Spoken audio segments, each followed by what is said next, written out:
Balik tayo sa mga balita sa bansa na turnover na ng Bureau of Customs ang naging kita mula sa pagsubasta sa mga luxury vehicle ng mag-asawang Diskaya.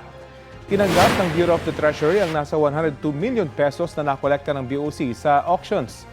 Magagamit na yan para tustusan ang bawat proyekto at mga prioridad ng gobyerno. Kinumpiska noon ng BOC ang mga mamahaling sasakyan ng mga Diskaya dahil sa kakulangan sa importation documents. Target naman ng Ombudsman humingi ng writ of preliminary attachment mula sa Sandigan Bayan para sa mga ari-arian ni Sara Diskaya at ni dating Senador Bong Revilla. Ang writ of preliminary attachment ay pagsasailalim sa kustodiya ng korte ng mga ari-arian ng isang nasasakdal habang dinidinig ang kaso. Yan ay para matiyak na merong mababawi ang gobyerno sakaling manalo sa kaso. Kapwa nahaharap sa mga kasong graft at malversation sina Revilla at Sara Diskaya dahil sa issue ng flood control projects.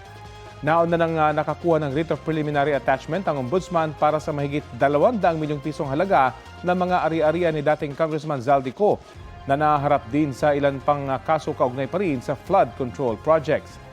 Sinusubukan pang kunan ng reaksyon ng mga kampo ni Diskaya, Revilla at Co.